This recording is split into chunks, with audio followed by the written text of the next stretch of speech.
আজ হোয়াইট হাউসে জেলেনস্কি ও ইউরোপীয় নেতাদের সঙ্গে মার্কিন প্রেসিডেন্টের বৈঠক। ইউক্রেনকে নিরাপত্তা নিশ্চয়তা দিতে রাজি পুতিন, জানালেন ট্রাম্পের বিশেষ দূত।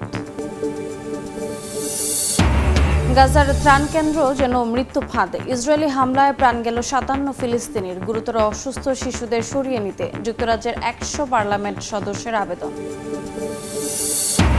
যুক্তরাষ্ট্র ও ইসরায়েলকে উৎখাতের হুমকি ইরানের। মধ্যপ্রাচ্যে প্রতিরোধ গড়ে তোলার হুঁশিয়ারি। তেহরানের সামরিক ও প্রতিরক্ষা খাত শক্তিশালী করতে হচ্ছে নতুন আইন। এবং যুক্তরাষ্ট্রের নিউ ইয়র্কের রেস্তোরাঁয় বন্দুকধারীদের এলোপাতাড়ি গুলি, নিহত 3, আহত 9। অস্ত্রধারীদের ধরতে অভিযানে পুলিশ।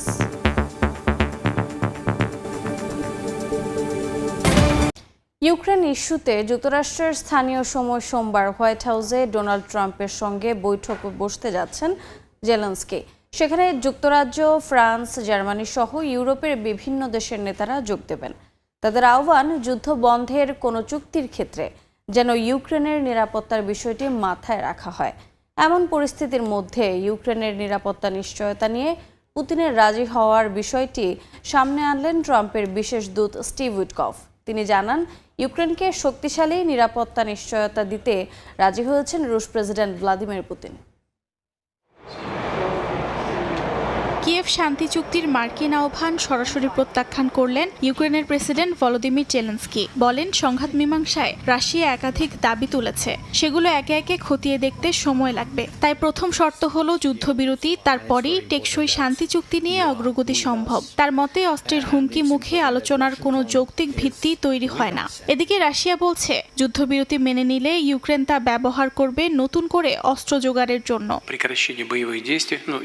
এদিকে রাশিয়ার প্রেসিডেন্ট ভ্লাদিমির পুতিন ইউক্রেনকে যুক্তরাষ্ট্র ও ইউরোপীয় দেশগুলোর মাধ্যমে শক্তিশালী নিরাপত্তা নিশ্চয়তা প্রদানে রাজি হয়েছেন। রোববার সংবাদ মাধ্যম সিএনএনকে দেয়া সাক্ষাৎকারে ট্রাম্পের বিশেষ দূত স্টিভ উইটকফ একথা জানান। উইটকফ বলেন, এটি আলোচনায় গুরুত্বপূর্ণ প্রভাব ফেলতে পারে। পুতিনের এই সিদ্ধান্ত মোড় বদলে দিতে পারে বলে মন্তব্য করেন তিনি। ইউরোপীয় কমিশনের president Ursula von der Leyen ইউক্রেনের পাশে থাকার কথা জানান। তিনি প্রতিশ্রুতি দেন, ইউরোপীয় ইউনিয়ন ইউক্রেনের প্রতিরক্ষা শিল্পকে আরও শক্তিশালী করতে সহায়তা করবে। বিশেষ করে ড্রোন প্রযুক্তি ও উৎপাদনের দিকে যোগ দেন উর্সুলা। অর্জিতা শেহজিন, সময় সংবাদ। আলাস্কা শীর্ষ বৈঠকে ডোনাল্ড ট্রাম্পের অর্জন আপাতদৃষ্টিতে সামান্যই। বৈঠকের আগে নানা হুঁশিয়ারি ছুড়লেও পরবর্তীতে মস্কোর প্রতি নমনীয় হতে দেখা যায় তাকে। মার্কিন প্রেসিডেন্টের পরবর্তী পদক্ষেপ কী হতে পারে তা নিয়ে একটি বিশ্লেষণধর্মী প্রতিবেদন প্রকাশ করেছে সিএনএন। শুক্রবার আলাস্কায় ট্রাম্প পুতিন বৈঠক শুরু হয় দৃষ্টিনন্দন বিমান প্রদর্শনীর মধ্য দিয়ে। বৈঠকে রাশিয়ার যুদ্ধবিরতির পরিবর্তে একেবারে যুদ্ধবন্ধের প্রস্তাবনাকে সমর্থন দেন ট্রাম্প। একই সঙ্গে ইউক্রেনের কিছু এলাকা রুশদের হাতে তুলে দেওয়ার প্রস্তাব নিয়েও আলোচনার কথা জানান। যদিও বৈঠকের আগে বেশ কড়া গলায় ট্রাম্প বলেছিলেন, আলোচনায় যে কোনো মূল্যে যুদ্ধবিরতির বিষয়ে অগ্রগতি নিশ্চিত করবেন তিনি। এই অবস্থায় যুদ্ধবিরতি বিষয়ে ট্রাম্পের আচমকা মত পরিবর্তন বিশ্বজুড়ে নানা আলোচনা সৃষ্টি করেছে। বিশেষ করে ইউক্রেনের ভবিষ্যৎ নিয়ে নানা মহলে গুঞ্জন উঠছে। গণমাধ্যমগুলোতে ট্রাম্পের সম্ভাব্য পদক্ষেপগুলো নিয়ে বিচার বিশ্লেষণও দেখা যাচ্ছে। সিএনএনের এমনই একটি বিশ্লেষণধর্মী প্রতিবেদনে মার্কিন প্রেসিডেন্টের সম্ভাব্য পরবর্তী পদক্ষেপগুলো উঠে এসেছে।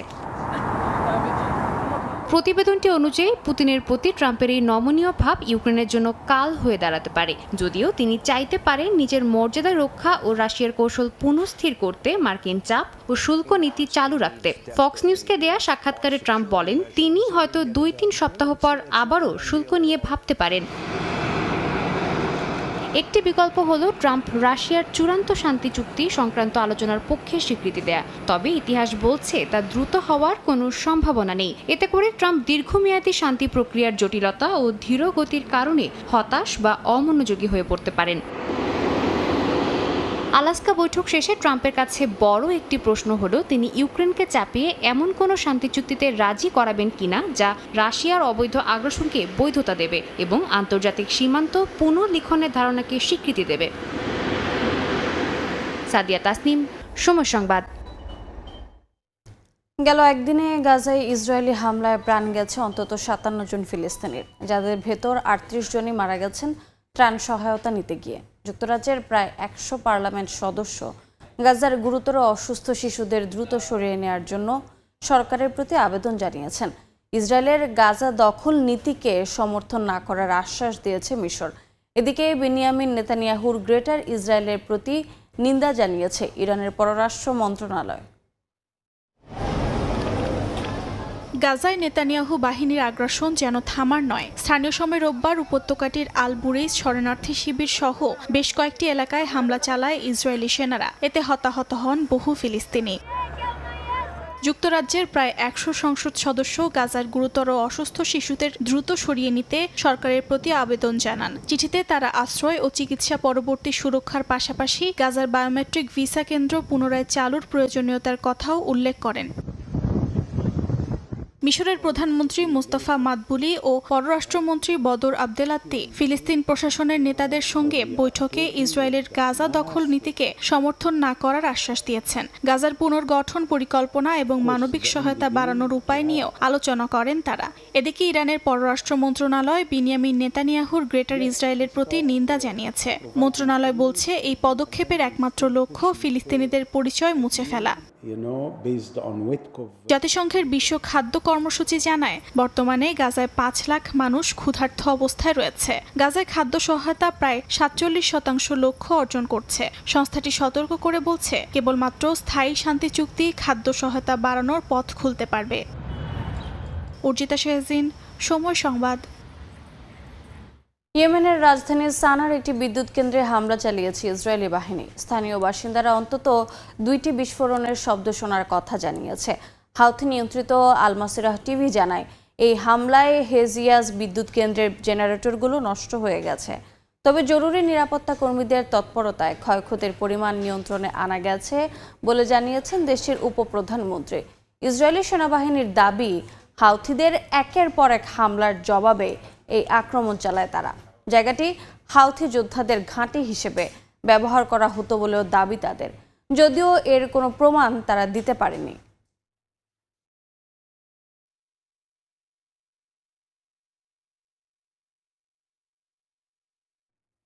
মধ্যপ্রাচ্যের দেশগুলোকে সঙ্গে নিয়ে যুক্তরাষ্ট্র ও ইসরায়েলের নিপীড়নের অবসান ঘটিয়ে দেশ দুটিকে গোড়া থেকে উৎখাত করবে বলে হুঁশিয়ারি দিয়েছে ইরান।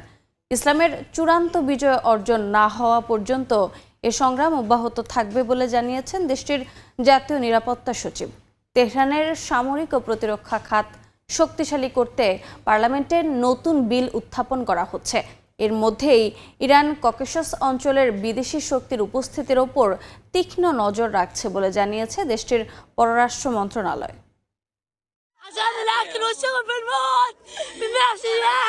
উস্কানি ছাড়াই ইরানের ওপর হামলা ও গাজায় চলমান নৃশংসতা সব মিলিয়ে মধ্যপ্রাচ্যে ইসরায়েল যুক্তরাষ্ট্র জুটির তাণ্ডবে বরাবরই অসন্তুষ্টি প্রকাশ করে আসছে মধ্যপ্রাচ্যের বিভিন্ন দেশ।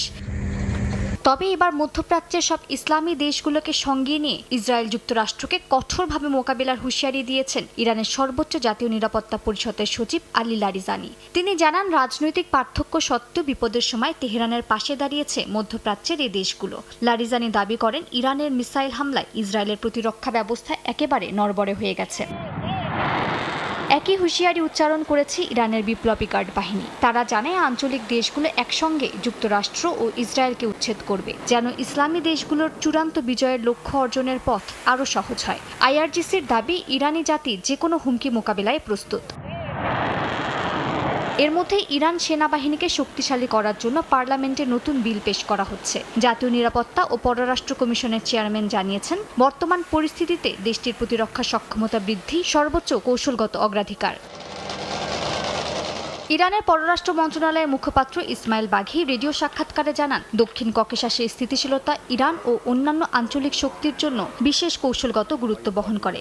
বাঘি বলেন, ইরান ককেশাসের ঘটনাবলী বিদেশি শক্তির আনাগোনার বিষয়টি সূক্ষ্মভাবে পর্যবেক্ষণ করছে এবং কোনো বিষয়ে অবমূল্যায়ন বা অবহেলা করা হবে না। তিনি সতর্ক করেছেন, আঞ্চলিক এলাকার বাইরে থেকে যাওয়া বাহিনী ও বিদেশি হস্তক্ষেপ কেবল জটিলতা বাড়াবে এবং কোনো ইতিবাচক ফল দেবে না। মালিহা সুহরওয়ার্দী, সময় সংবাদ। আন্তর্জাতিক সময় আরও থাকছে।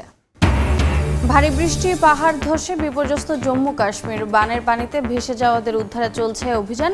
ভয়াবহ দাবানলের কবলে স্পেন, নিয়ন্ত্রণে কাজ করছে দমকল বাহিনী।